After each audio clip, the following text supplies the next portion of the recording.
Hey friends, welcome back to Confidence and Coffee, where we keep it real, raw, and a little bit caffeinated. I'm your host, Ashley Henriott, speaker, author, and your go-to hype girl for when life feels like a lot. Around here, we talk about things that keep you up at night. Self-doubt, fear, people-pleasing, faith, and finding your voice again, without the fluff. So grab your coffee, pull up a seat, and let's talk about stuff that actually matters.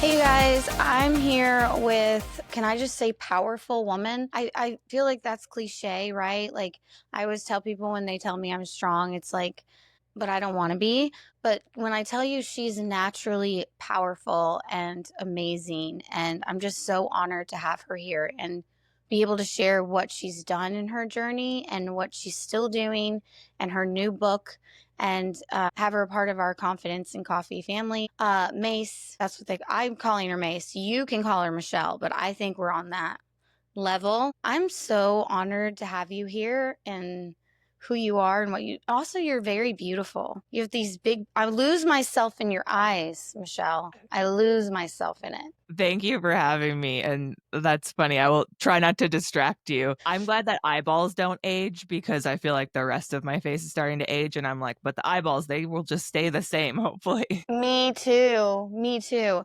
So your book is called The Flip Side, Invert Your Perspective and Turn Fear into Your Superpower. So that really stuck with me when I was reading in your book, like turn fear into your superpower. Now, perspective is everything. We could talk about that all day, but what was your journey, like your motivation, and what did you feel the need was in regard to writing your book? Yeah. So to kind of give a little context and background, which I'm sure there'll be some in the intro, but what I'm known for is being a pilot for the Air Force Thunderbirds. So Did y'all hear flying that? as yeah, flying as the lead solo pilot for the Air Force's premier demonstration team. So anyone that's seen an air show, we're flying upside down, flying super close together, just below the speed of sound. It is inherently dangerous, and a lot of people think it's scary. And so I would constantly be told by people, "You're so brave, I could never do that."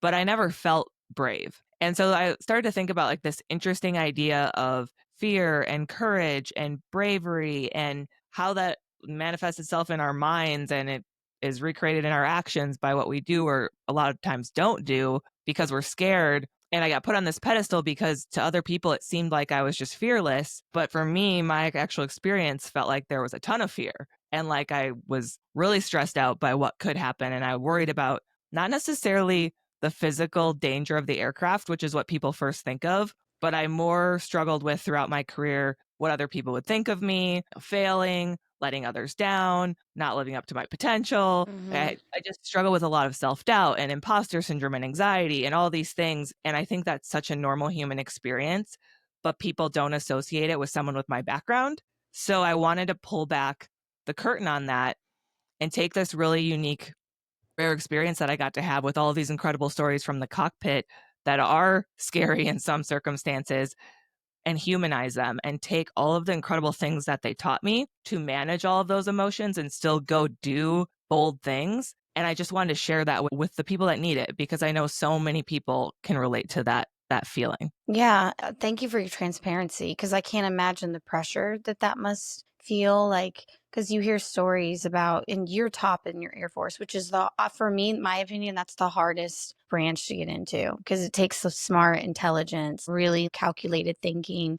So I have so much respect for you. And you always hear that in the military in general, they kind of push fear out of you. And I can't imagine what you must have felt like to be like, no, I'm still afraid, but to be able to still show up the way you do in also regard of that pressure because, it's an area that I can't imagine people like being like, yeah, me too, Michelle, I'm afraid to. So it's just like, what do you think about that? Like, how did that feel when you think about, I'm in I'm in a community that there's this reputation that fear is pushed out, and that we don't fear. And what does that have to do with like what you're sharing in regard of your perspective? How does Yeah, that so connect? I think the military does a really good job of training you and just teaching you really disciplined preparation. And so we were really well trained, as pilots. We knew what to do if an emergency happened, all of that. But what they're not so good at is acknowledging that it's hard and acknowledging that you're going to fail again and again and again as you're learning until you get to a point of proficiency, which often takes years. And that when failures happen in the real world outside of a training environment, the repercussions are massive, right? People can die, like bad things can happen. And so we acknowledge that in the form of the amount of emphasis we put on being really good at executing our jobs and preparing as much as possible for a mission. But we're not good about acknowledging the mental toll that that takes, and that even the highest performers are still just humans with normal doubts and normal emotions. And so for, I would say, most of my career, I felt like there was this big disconnect because I was having this experience of doubting if I was the right person to be there and feeling like I had to prove myself and like I couldn't show weakness or was going to tell everyone around me that I wasn't actually cut out for the job I had gotten. And that's happening constantly. It's like consuming me internally, but externally, no one else is talking about that. And no one else is showing any signs that they're experiencing that, which just reinforces this feeling of being different from everyone and being an imposter. And so it was Right. kind of, yeah, the perfect situation for, I know it's become like a buzz phrase, imposter syndrome, but it really just encapsulates what I experienced, especially early in my career, so well. And then part of that is being a woman in a very, very male dominated environment. When I came into the Air Force, only about 2% of fighter pilots were women. And now it's about 4.5%. Wow. There's already a layer there of feeling like you can't really show up authentically and like you have to conform and you need to audit everything that you say and how you react to things to try to fit in and be one of the guys. And so there's just so much of your energy going towards that. And then you layer on all the things I already mentioned, and it's pretty exhausting. Yeah. So, do you believe? I always tell people, like, I wrote a book on confidence. Obviously, we talk about confidence. And I always tell them, somebody asked me once, and they're like, what do you think of the fake it to make it concept, right? And I'm like, I think that it's very isolating, it's very exhausting, and you're just putting a band aid for actually the fact that you have self hatred and you just want to be someone else.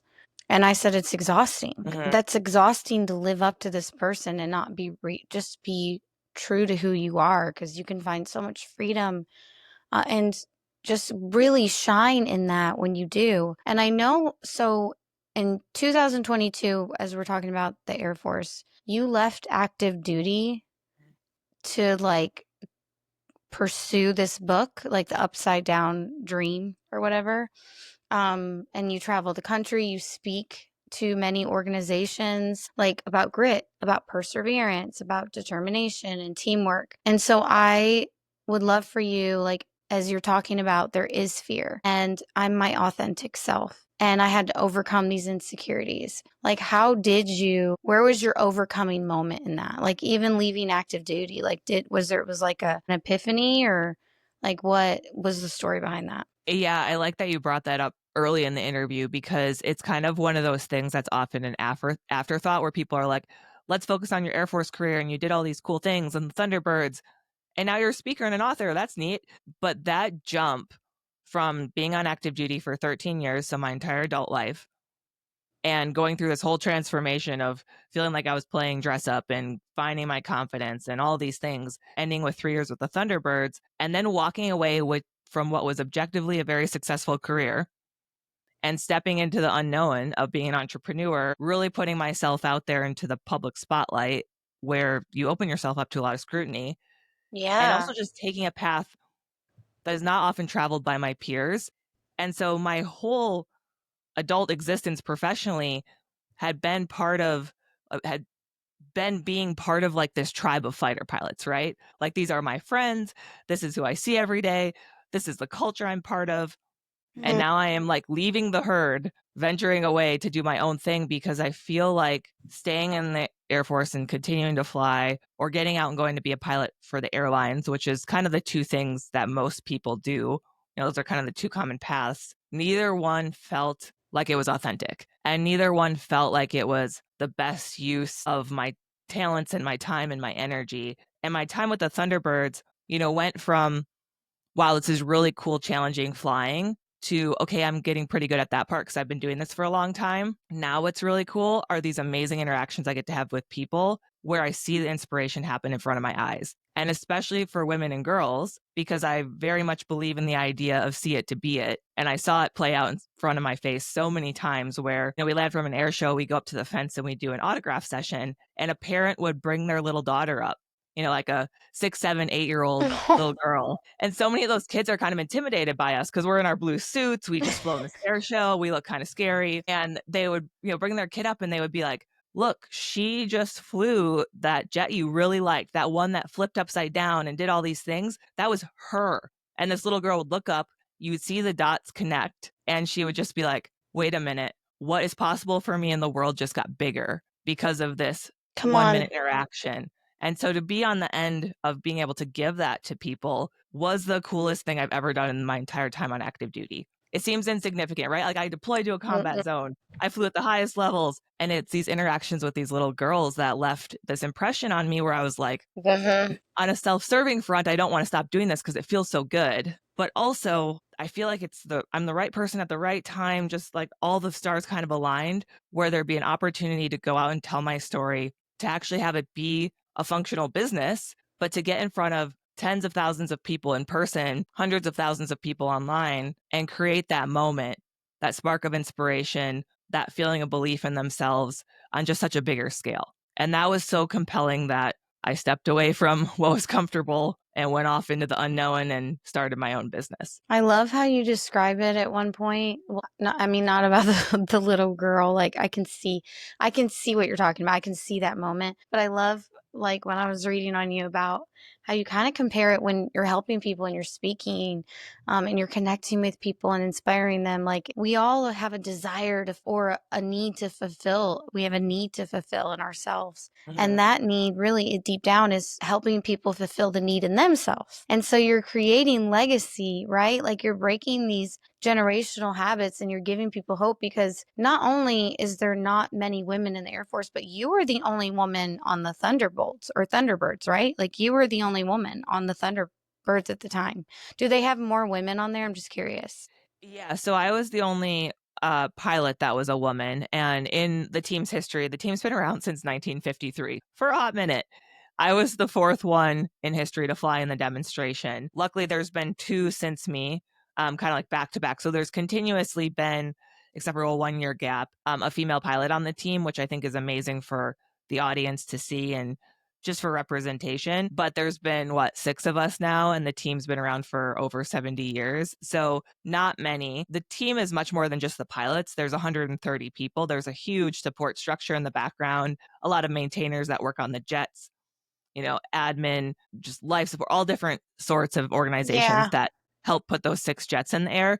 And there are quite a few women in different roles, but it is still very uncommon in the flying community for there to be a female pilot. And then you look at the Blue Angels, which is the Navy version, very similar teams, just different aircraft, different branches. And they had their first female demo pilot in the F-18 just last year, was her second year. So she got hired right after I left. And that was the first one ever for that team. So there have been so many air shows, so many audiences where all those little girls watching, didn't see themselves represented. So I think it's a massive win when that does happen. So when you think of little girls or just women in general, like with the fear aspect, what would you tell them? Like, where I was still afraid, like, what would you tell them? Like, because to me, when you say that, it's like pointing back to me, but also validating my feelings that, if you felt afraid, it's okay that I feel afraid. I can still do this. Like, what would you say to them? Exactly. And that's the whole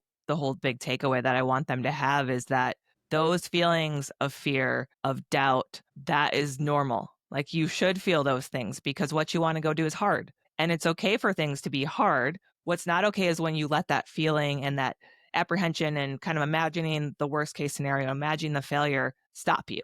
Because that's really when you fail. It's just when you're so overwhelmed by fear that you aren't even willing to try. But I think fear and courage, it's not like you have one or the other. you have both at the same time. The courage just comes in the fact that you do the thing anyway, even when you're scared. Man, yeah. I'm curious, like this question for some reason keeps coming up. You do a lot more speaking, like a lot of speaking. And I just want to ask in the podcast world, like, it's so random. Like, do you love speaking more or do you like love this kind of dynamic in like conversational podcast world? I don't know if I like one over the other. They're so different from each other. But I will say that when I go do a keynote, it's really fun. It's like an adrenaline rush. It's really fun when the audience laughs with you. It's great. But one of my favorite things to do is a live Q&A afterwards because it feels a lot more like this. And the keynote is very rehearsed, right? Like I've spent hundreds of hours making it as good as I feel like I possibly can. It's fully memorized. I know exactly when I'm going to say what, how I'm going to say it, when I'm going to pause, all the things, I need to get which to that level.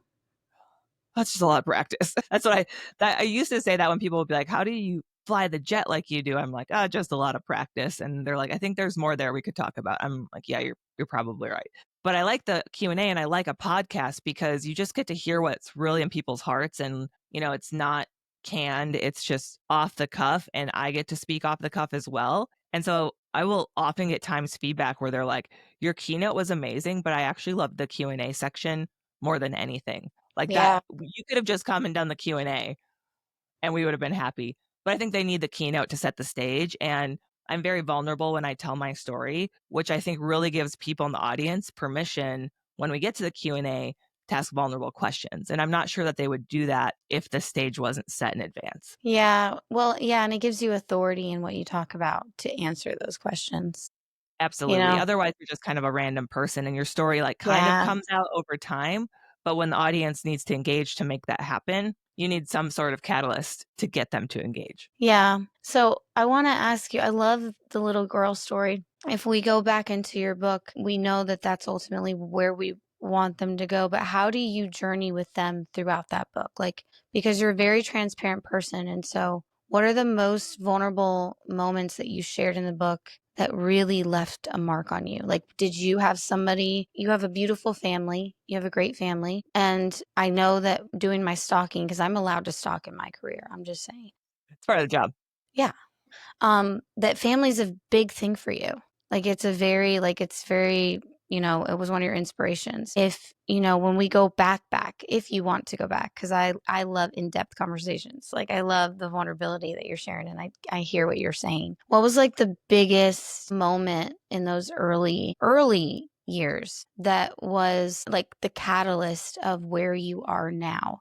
Do you take us through that at all? Like, do you go back? And you being in the Air Force is amazing, but like, do you allow people in that regard? Because that's scary. And how do you teach others to do that? Yeah. So the book isn't fully a memoir where I think I would have really dove into what it was like growing up and my childhood and my parents and my inspirations and my insecurities and It's all that. coming. That's another book for you. Maybe the next one. We'll see how this one does. I like to describe it as, self-help meets a memoir because every single story is based in storytelling. I didn't want to write the book and just be like, here are 5 steps to overcome Come this and on. this is how you should be bold. Like you need context, and storytelling is the best way to connect with people and create emotion.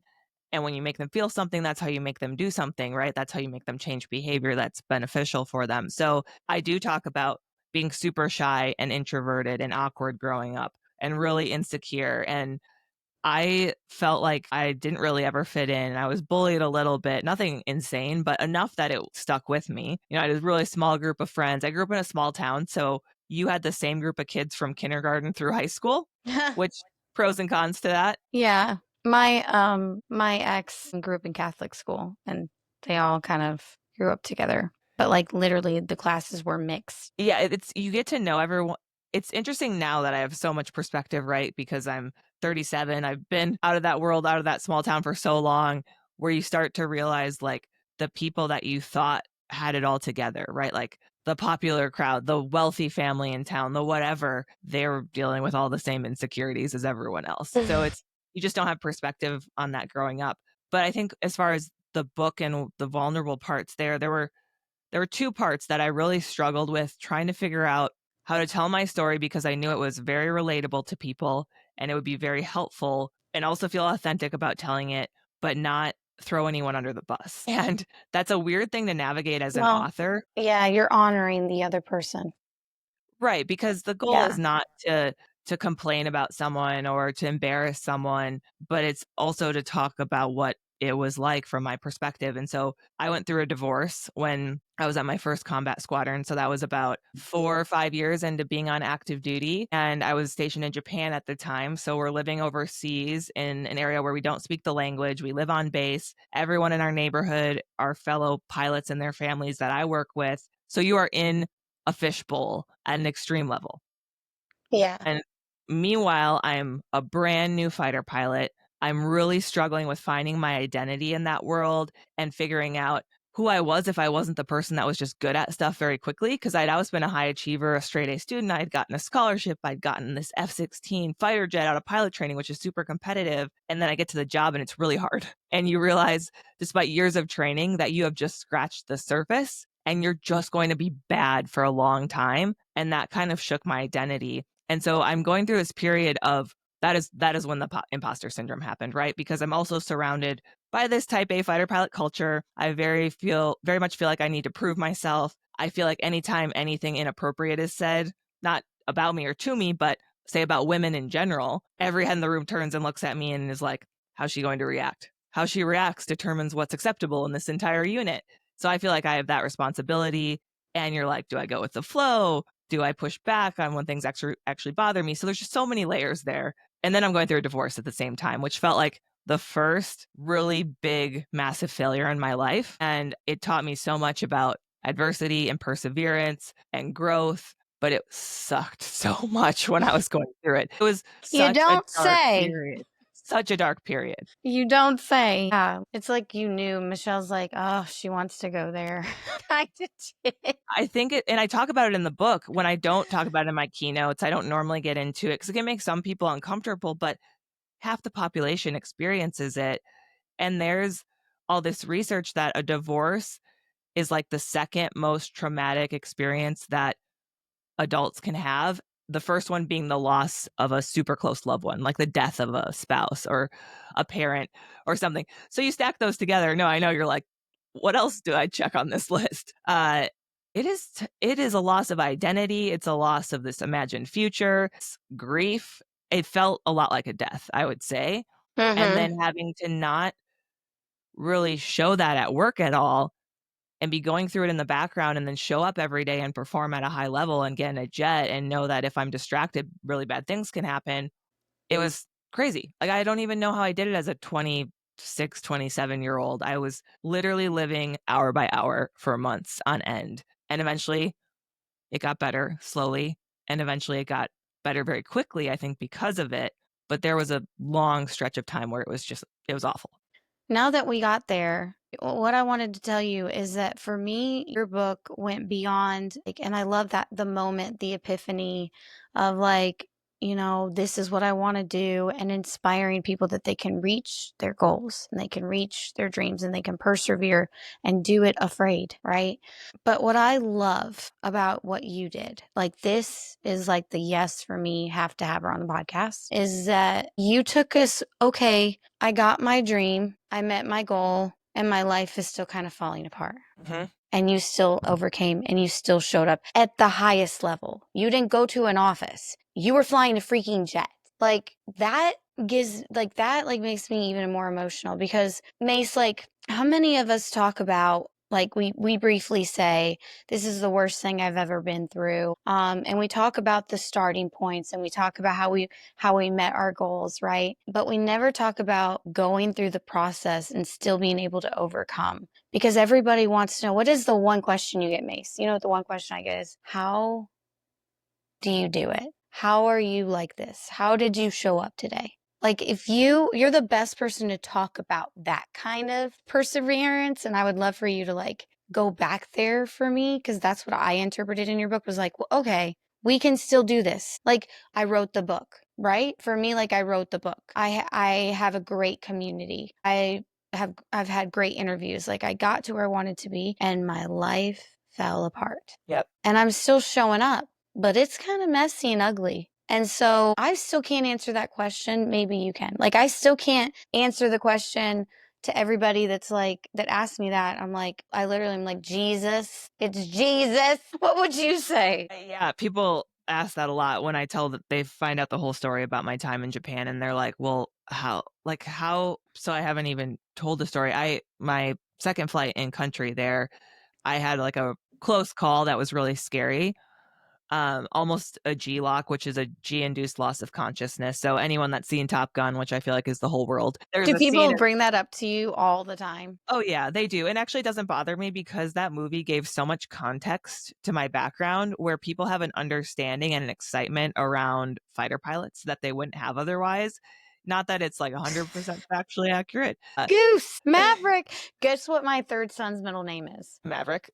I was hoping it wasn't Goose. So I was going to go 50 No, 50 we're shots, good. We're good. probably not That's so Goose. funny. Okay, I'm sorry. I like, you brought it up and I'm like, gosh, I bet I wonder if she's annoyed by that because there's so much more in depth to what you do and you actually do it. Not at all, because it's like been a vehicle to only help me reach more people. Honestly, Mm. like so many companies bring me in because they're like, we're having a Top Gun themed event. And I'm like, cool, wrong branch, but I'm happy to come be paid to be your speaker and share my story. That's about more than just fast jets and because I was inverted. Oh Um, my gosh. so it's only been good for business. But what was I even saying before that? We went down the Top Gun, Yeah, and we went down, but you the were Top go ahead. You were talking about like Japan and your trip there. And that Yes. you okay. So I lived there for 3 years. That's, first assignment. This is like years and years of training. You show up, you're like, okay, I made it. I go through the divorce about a year and a half into that assignment. But I also show up there and have this really bad flight where I made a mistake, almost G locked. So that's G induced loss of consciousness, where you literally pass out from the forces on your body because the blood gets forced out of your brain. And that causes a blackout. And I was about as far as you could possibly get where I was able to come back from it without being fully unconscious. But I had full light loss, as we call it, which means I cannot see anything. Like if you stand up too fast, you get that lightheaded feeling and you're like, oh, you kind of get tunnel vision. It's very much like that, to the point where it was completely black, but I could still hear things. So my instructor ended up telling us to stop on the radio because he knew something was wrong, all this stuff. So needless to say, I scared myself because I was new to this career that I know is dangerous, but I never really experienced it firsthand. And then all of a sudden, when you have a close call and it's like right in your face, it shakes your confidence. And so that was kind of the wake up call, like, this is a serious business. This is high risk. And just experiencing that very early on, and then going into the divorce and all the things. So people will hear those stories and they'll be like, how did you get back on the horse? Like, how did you go and fly the next day after you could have just killed yourself the day before? And literally the next day, you're doing another training flight. And I always tell them that I felt like I didn't have a choice.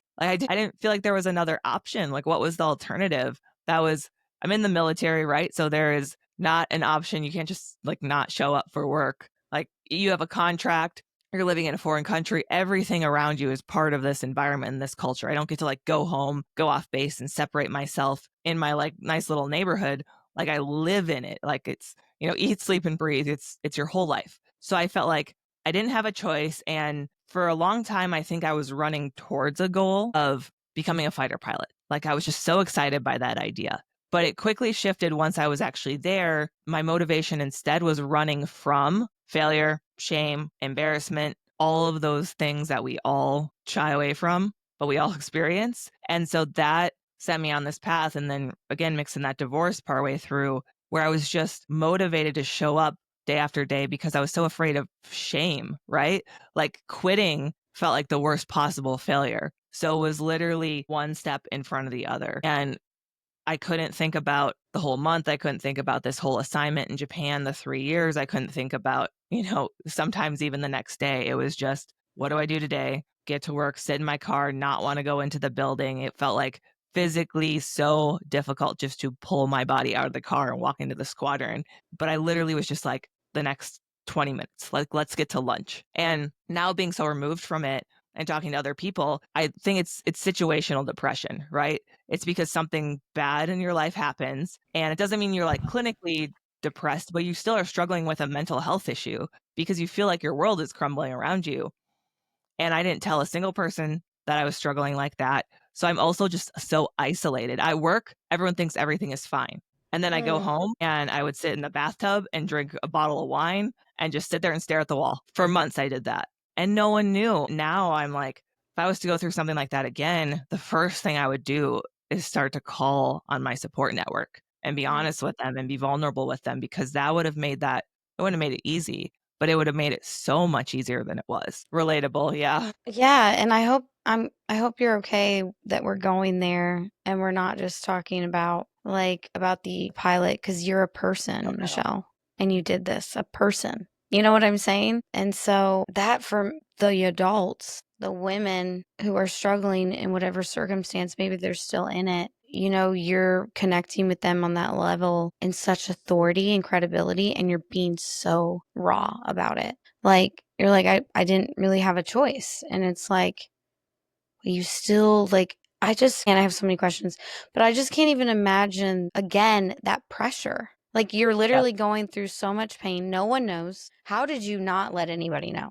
Because I'm like, I wear my emotions on my, you know, sleeve. How did you not let anybody know? And then like to be under such pressure and such a male dominant environment. Don't know. I'm sorry. I just don't know how you did it. Like, I'm just like, I go there visually and I'm like, holy moly. Yeah, it was very much compartmentalizing, right? Like, I would put on my flight suit in the morning, and it would almost be like that idea of like going in the bathroom, splashing some cold water on your face, and being like, okay, game face on. We got to go do this every day. So I talk about it like I felt like I played dress up. I would put on my fighter pilot costume. I would flip a switch. I would go be that character at work, and I would not think about everything else. And I would just focus on the task at hand. And that's a skill that we're taught to develop in the cockpit, because you have to be that way. You can't let outside distractions pull you away because you have to be so focused. But I applied that to my whole life. And that's definitely not a recommended technique because it just burns you out. It isolates you. It's painful. And there's a certain point where it's not sustainable and where it'll crack. You know, I had a couple of other friends there that were the only other female pilots on the entire base. So there were essentially four of us. And, you know, people are coming and going all the time. So it's myself and one other woman in my squadron. And then there was another squadron that had F-16s, the same jet that I was flying. So there's kind of like two units. They had two female pilots. We were like automatically instantly friends. That's just how it works. You're like, oh, thank God, my sisters. And I just got together with two of them because one of them is going through a traumatic event in her life right now. And the three of us had literally not been together in over a decade. And two of us flew out and got an Airbnb and we're coming to town to see you. Like, you need us right now. And they Wow. were my support network when I went through this, but I still was not very vulnerable with them. Like, as my divorce happened and my ex-husband moved away and came back to the States and I was in Japan alone all of a sudden, it was right before the holidays. And it was one of their houses I went to for Thanksgiving. It was one of their houses I went to for Christmas morning and sat there and watched their kids open their presents from Santa. And I just remember sitting there with a drink and being like, this is my life right now. Like, I am here alone. I'm adopted by this family essentially for Christmas, living in a foreign country. And I actually do write about that in the book because I have a really distinct memory of their daughter who is now in high school. And she was like 5, 6 years old at the time. And she got like those kid makeup kits. And I just sat there while she just painted my face, right? Like, puts lipstick on my eyelids, mascara on my cheeks. Like, my face is just a canvas. It's a mess. And I just sat there and like let her do it. And I was like, this is where we're at. All right. And that was, just a few months into the process of going through a divorce. So it was very much in the thick of it. Add on that it's the holidays, right? And so they were there for me, but I still had walls up. I didn't talk openly about all the things I was feeling. I didn't talk openly about how much I was struggling. And now I talk so openly about everything because it's really cathartic for me. And I also realize the impact that it has because people can see the polished, finished product of Thunderbird pilot, with the perfectly tailored flight suit and the aviator glasses standing at attention. And when they see that, it's inspiring in a way. But I think for a lot of people, it's inspiring in the way where they're like, oh, that's really cool that she did that. People like that, they just do those incredible things. They're different from people like me. And I really want to talk about all this stuff because I'm like, no, I'm just like you. Like, I've gone through all of those same things, those like mistakes and those failures and the heartbreak and the feelings of doubt and all the things, but I kept showing up. And I kept clawing my way day after day. And I looked for the light at the end of the tunnel, and I tried to find the silver linings. And I looked for those sparks of inspiration despite feeling all of that stuff. And I think that gives them hope that they can do the same thing. Man, that's so good. If you had to give, like, what is the main point that you speak about when you go and speak at these events? What is like the main, like the one thing that you want everyone to know? Yeah. It's all about spurring them to take action despite all of those feelings. And so, one of the things I say towards the end of my speech is that you have to have the courage to start even when you don't feel ready. But the key is that you just have to believe in yourself enough to know you'll figure it out as you're going along the way, right? Like you have to have that faith. And I think that's where religion comes in for so many people, is that faith that things will work out. That still means they have to show up. That still means they have to do the work, but that belief that they are good and they are deserving, and that as long as they keep fighting forward, it's worth it. And that is true despite all of those doubts, of those feelings and their past failures and what they've been through. I think it connects with audiences so well. And I am still reminded almost every event of how relatable and empowering the message is. And I knew it would resonate with women in male dominated careers. I knew it would resonate with people that were probably young and new beginners in really high performance environments. What still surprises me again and again is the number of guys who are in leadership roles, who are like in their 50s, who are super experienced, that will come up to me after a speech and be like, I feel like you wrote that for me. I needed to hear that. People don't think I struggle with those things, but they look to me for answers. And I Mm. felt that way my whole career. And I think because I'm so vulnerable in my speech, but it's also paired with this fighter pilot background that a lot of them respect, it's the right combo where it opens the door for them to feel like they can come say that to me afterwards. And those are some of my favorite interactions. That's so funny that you say that because I've had more men read my book, like, and come back to me. Most of my reviews are men. We did like a giveaway of the book on Goodreads, and a man won it, and he was telling me how he feels. And then like sometimes I do on spot coaching, like on lives, and I coach men, and not a man has left my live without crying. And I just think that it takes that strong, like overcoming woman who knows who she is and like gets dirty, gets her hands dirty to be able to tell a man that it's okay to reflect on yourself. It's okay to believe in yourself. It's okay to validate yourself. It's okay that you are weak sometimes. It's okay that you're sad. It's okay that you're afraid. Be real with yourself because that is what brings revival. That is what brings freedom. And so, in a way, I understand. Like, I believe that God didn't just bring you to those groups of women, but to the man who isolates himself and feels like he has to show up strong and he's got this pressure. But the strongest man is the one who admits when he's weak and scared. Yeah. And I think I naturally gravitate towards empowering other women because I want to see other women win. I want to Me see other too. women be breaking barriers and be defying expectations. And that's just like naturally who I connect with.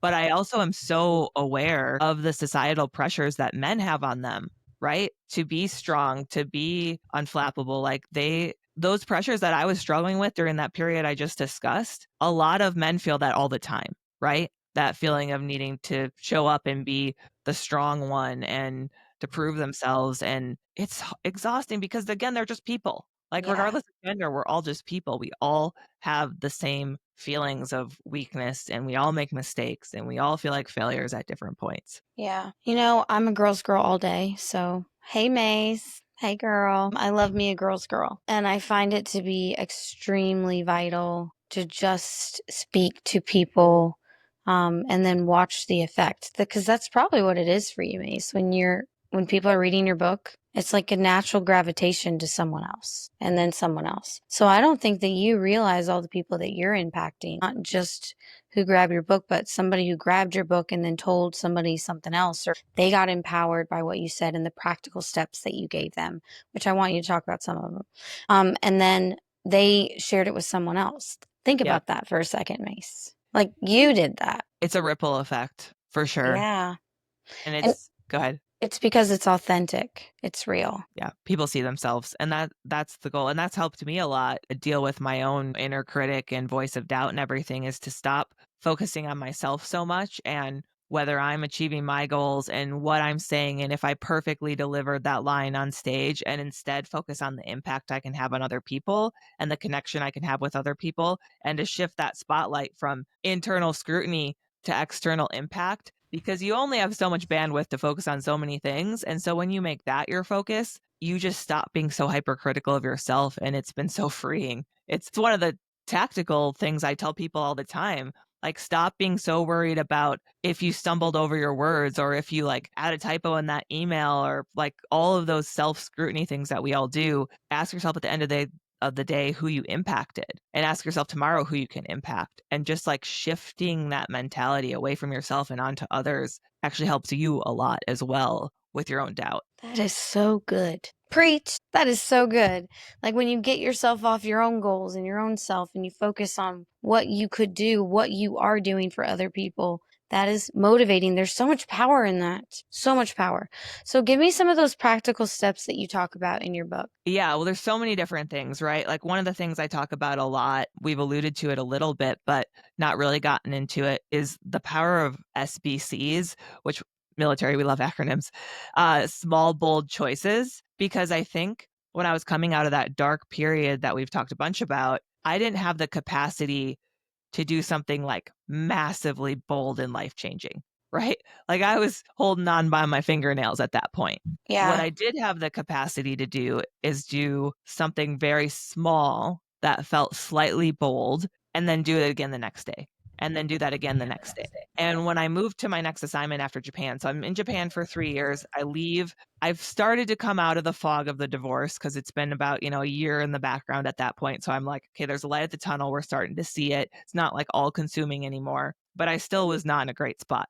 I get to my next assignment and I realize that this is a new group of people. I'm in a new city. Most of them don't even know I was ever previously married. Like they don't know anything about all the struggles I've had over the last 3 years. This is a chance for me to decide what type of person I want to be and who I'm going to show up as. Like, am I the person that wants to show up and be like just going through the motions, surviving each day? Or am I the person that wants to show up and walk in there like I'm, ready to learn? I'm excited to be there. I want to meet all of them and like make new friends, and like I'm going to make the best out of this new assignment.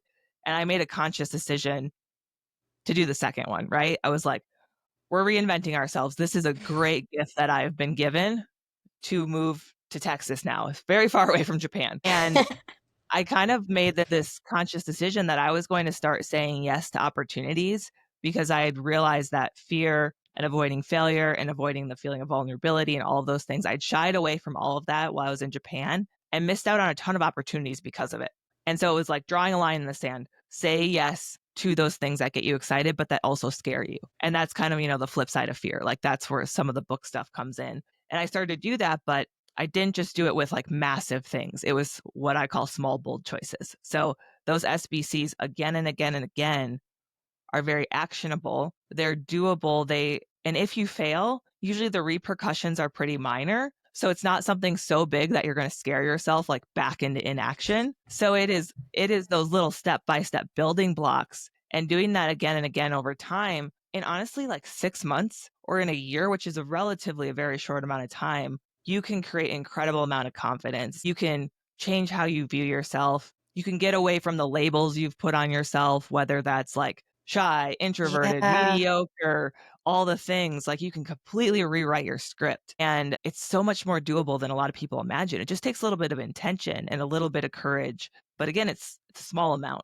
It's not massive. So that's one thing I talk about quite a bit that I think so many people can take action on. Yeah. I have like the next task for procrastination Yeah. and how that's rooted in perfectionism, but setting a timer for 15 minutes and doing that one thing. And then what you find out, like those small bold choices, is that it gives you more confidence to do the next thing.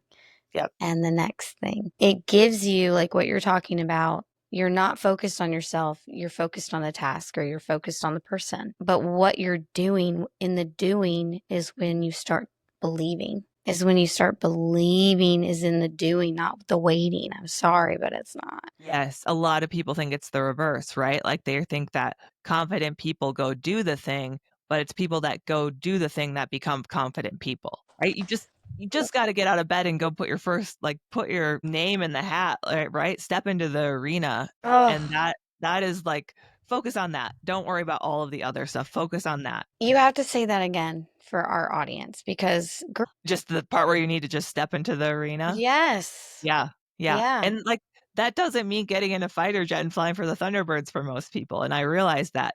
That means having the tough conversation with your partner. That means speaking up and sharing your idea at work, right? That means going to that class to learn that new hobby that you've always wanted to do, but you don't know how to do it, so you're intimidated by it because 'cause you'd be a brand new beginner.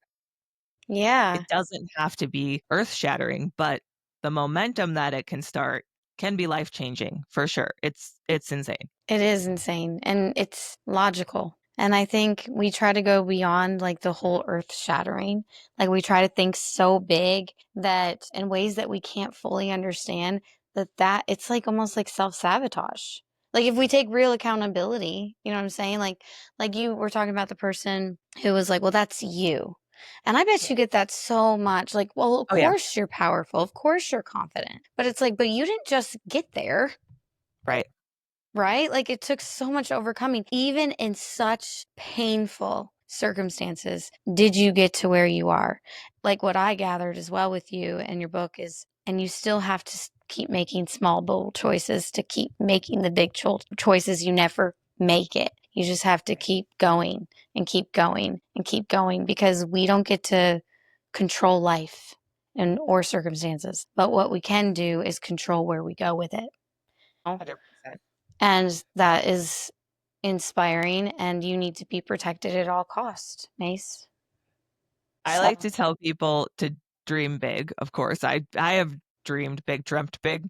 I've had big dreams my whole life, right? Wanting to be a fighter pilot, wanting to be an author. I'm like, I want this book to be a New York Times bestseller. That's an that's audacious me. goal, right? I'm like, Yeah, I'm the same you're way. doing all the things. You dream big, but you act small, as in it's those small actions, right? Like that is where the rubber meets the road. You keep that big dream there because that's like your guiding light. You're deciding if these actions move you closer or further away from the thing that you want really bad. But you can't get Yeah, all consumed with how far away the big dream is because most big dreams take a lot of work. They take a lot of time. You have to build a lot of momentum.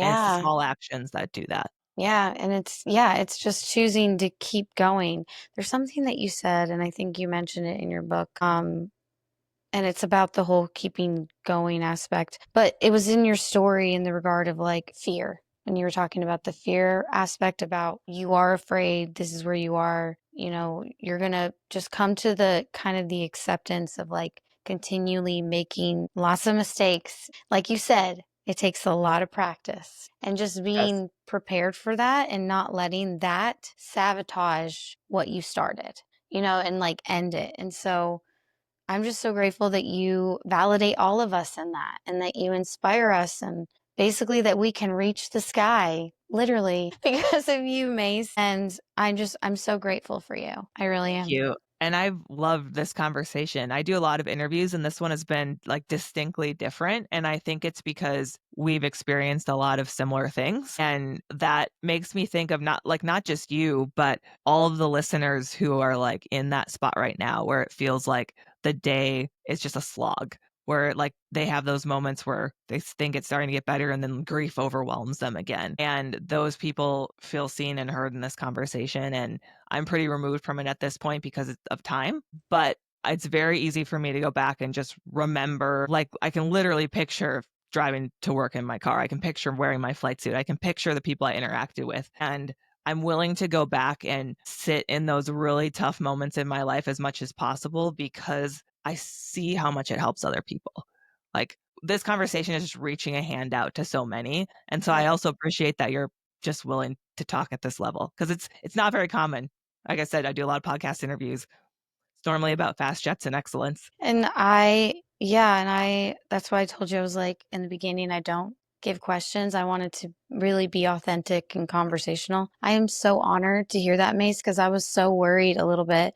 But that's me overcoming that worry of like, I could offend her so easily right now. That's why I ask, I want to honor you. Is there anything you don't want to talk about? Anything you do want to stay focused on? But like, even in my prayer, I just felt led. Like, I wouldn't have, like, think about it this way. It makes me so emotional. Sorry. I actually don't get emotional on my podcast if you listen to it. And it could be what I'm going through as well.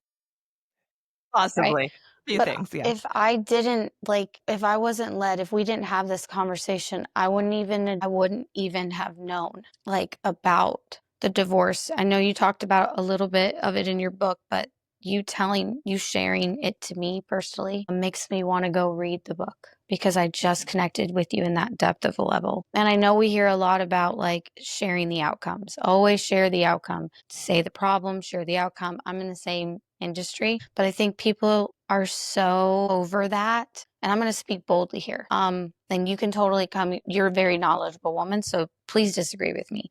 But in my perspective, in my community, and what I hear every day is that people are so over the excellence and the boss babe and the waking up and, like the end goal that they're forgetting to validate and love themselves with where they are. Yeah, I think so much of focusing, and I have to be careful of that because I am a perfectionist, as you mentioned, I am too. and I am too. and a high achiever. I'm super goal driven, right? I'm Like, very I like to ambitious. That's what set a I'm told. goal, and then I like to see the numbers, like how many pre-sales do we have in the book? How close are we? Like, how's Same. this We're like the same person.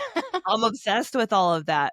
But then I Yeah. have to remember what I'm doing right now. Like the podcast interviews I'm getting to do and the fun, exciting opportunities that are coming up around the book, that making a bestseller list is not the end all be all. Like what we're experiencing right now, this is our lives. This is us living our lives. Yeah. And you and I get to meet them there. Yeah, Women for like sure. us. I love what you said. I never heard it put that way, where you talk about the ability of like being able to sit with someone in it. Like where you talked about your divorce and like what you would do different. And you have now the ability because of what you walked through to sit with me or, like sit with other people. And so I'm very honored that you said that because I was a little worried because I know you do a lot of these. I've done my research. Um, and I'm so glad, I'm really thankful that you went there with me. And I really truly know, Mace, that it's going to touch so many more people on a deeper level just because you took the time to share all of the parts of what it took to be excellent. Yeah. Yeah. Yeah. And the reward of that is far outweighs the feelings of discomfort around being vulnerable publicly. So, and you Yeah. make it really easy, honestly. You make it super easy with how you show up and how you ask questions and how you're vulnerable. So, I think that sets the stage, right? It really comes down to who's doing the interview and the atmosphere that they create. And it felt super easy. Sorry. Like these are my favorite things to do. I don't like to talk about myself, but I love getting to know my guest. And I'm very honored that I was able to somehow make you feel safe enough to share. I know it's hard to share the deep things, but I also know in my experience how impactful it is because that's what do we want people to see? We don't want them to see us, right? We're not focusing on us. We want them to the only thing that we want them to see that's connected to us is that we see them, like we see you. And we're telling you that you can do this because we were there. You were there. You know what I'm saying? And you talk about that in your book, which is why everybody should go get it.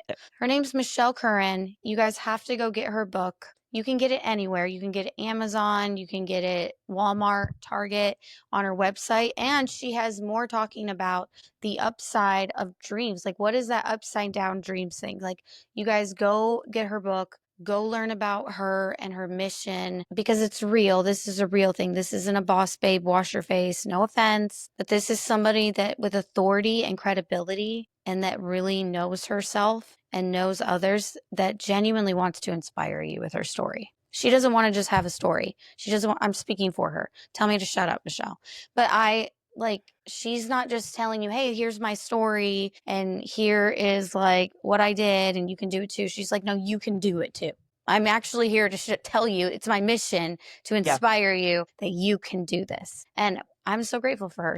They want to Yeah. know where they can connect with you, all the things. 100%. So Instagram's definitely my biggest platform. I'm also on LinkedIn and Facebook, but my Instagram is Mace. So my call sign, MACE_Curran, my last name. So Mace_Curran. I check my DMs, all the things. So that's the best place. My website's just macecurran.com. And then the book is in pre-orders currently. So it releases later this summer. But I built a lot of cool things that I'm giving away for people that pre-order, because anyone that's been on the journey of being an author knows that pre-orders are life. They're everything. They're everything.